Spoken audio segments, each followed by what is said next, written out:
नमस्कार। चलिए आज डिस्पैच सिंह की दुनिया में थोड़ा गहरा उतरते हैं।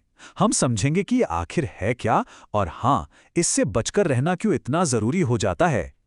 कभी ऐसा हुआ है कि ऐप एकदम सही चल रही हो और अचानक बूम सब कुछ फ्रीज। बहुत गुस्सा आता है ना। पर मजे की बात यह है कि ये जो इतनी बड़ी प्रॉब्लम लगती है उसके पीछे अक्सर एक ही छोटा सा विलन छिपा होता है। और उस विलन का नाम है डेडलॉक। सच कहूं तो ये किसी भी प्रोग्रामर के लिए एक बुरे सपने से कम नहीं है। तो आज हम इसी की जासूसी करेंगे कि ये बनता कैसे है और इससे छुटकारा कैसे पाया जाए। तो चलिए सबसे पहले इसी पहेली को सुलझाते हैं, ये ऐप फ्रीजिंग डेडलॉक। तो सवाल ये है कि इस पूरी कहानी का सेंटर पॉइंट क्या है, वो कौन सी चीज है जो ये सारी गड़बड़ पैदा कर रही है। चलिए मिलते हैं हमारे आज के मेन कैरेक्टर से, डिस्पैच सिंक।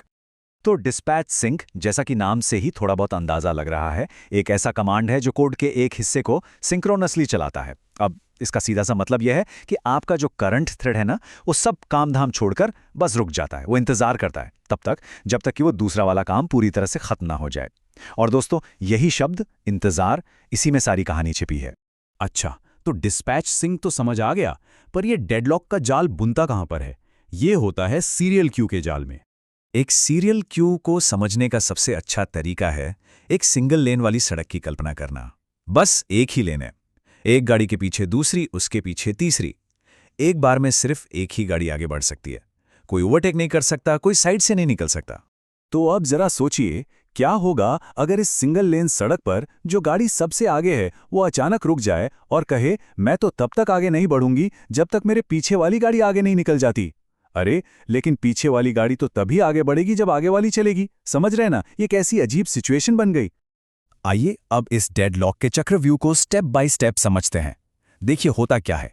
स्टेप 1, एक टास्क सीरियल क्यू पर चलना शुरू होता है, हमारी पहली गाड़ी। स्टेप 2, उसी टास्क के अंदर से हम डिस्पैच सिंक को कॉल कर देते हैं और वो भी उसी क्यू पर। अब यहां से खेल बिगड़ता है। स्टेप 3, सिंक कॉल कहता है, मैं तो इंतजार करूंगा जब तक ये करंट टास्क खत्म नहीं हो जाता। और स्टेप 4, बेचारा करंट टास्क कहता है, भाई मैं कैसे खत्म हूं जब तक ये सिंक कॉल पूरा नहीं होता। और नतीजा स्टेप 5, ग्रिडलॉक। पूरी की पूरी क्यू हमेशा के लिए जाम हो जाती है। तो क्या इस चक्रव्यूह से निकलने का कोई रास्ता है या हम हमेशा के लिए फंस गए? नहीं, बिल्कुल है। और इसका जवाब है कॉन्करेंट क्यू। याद है हमारी सिंगल लेन सड़क? तो कॉन्करेंट क्यू को आप समझ सकते हैं एक मल्टी लेन हाईवे। यहां एक साथ कई गाड़ियां, मतलब कई टास्क अपनी अपनी लेन पकड़कर आराम से चल सकते हैं। कोई किसी के रास्ते में नहीं आता। अब इस मल्टी लेन हाईवे पर डिस्पैच सिंक जब आता है तो वो इंतजार तो अब भी करता है, उसकी आदत नहीं गई है। लेकिन क्योंकि बाकी लेन्स खाली हैं तो दूसरे टास्क अपना काम पैरेलल में जारी रखते हैं। किसी को रुकने की जरूरत नहीं, मतलब कोई ट्रैफिक जाम नहीं, कोई डेडलॉक नहीं। तो फर्क एकदम शीशे की तरह साफ है। एक सीरियल क्यू यानी हमारी सिंगल लेन सड़क पर डिस्पैच सिंक एक ऐसे टास्क का इंतजार कर रहा है जो कभी शुरू ही नहीं हो सकता, और नतीजा डेडलॉक। वहीं दूसरी तरफ एक कॉन्करेंट क्यू यानी हमारा मल्टी लेन हाईवे, वहां भी वो इंतजार करता है लेकिन बाकी काम पैरेलल में चलता रहता है, और नतीजा सब कुछ सेफ है। तो चलिए अब कुछ ऐसे पक्के नियम बना लेते हैं ताकि इस डेडलॉक के जाल में दोबारा कभी ना फंसें। पहला नियम, हमेशा दिमाग में रखिए, डिस्पैच सिंक का मतलब है ब्लॉकिंग। वो करंट थ्रेड को रोकेगा ही रोकेगा। दूसरा नियम, और ये सबसे जरूरी है, इसे तो गांठ बांध लीजिए। जिस सीरियल क्यू पर आप पहले से हैं, भूल कर भी उसी पर डिस्पैच सिंक कॉल मत कीजिए। तीसरा नियम, कॉन्करेंट क्यूज से दोस्ती कीजिए।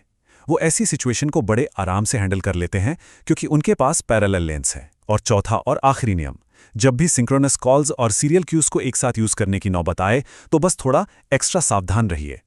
तो कुल मिलाकर आज की कहानी का सार क्या है? बहुत सिंपल है। सिंक करने से पहले अपनी क्यू को जानिए, पहचानिए कि वो सिंगल लेन है या मल्टी लेन हाईवे। बस इतनी सी बात डेडलॉक से बचा सकती है। तो अब जाते जाते एक सवाल छोड़ जाता हूं। आज जो कुछ भी हमने समझा है, जरा सोचिए, क्या आपके अपने कोड में कहीं कोई ऐसा डेडलॉक, कोई ऐसा टाइम बॉम्ब छिपा हुआ है जो बस फटने का इंतजार कर रहा है?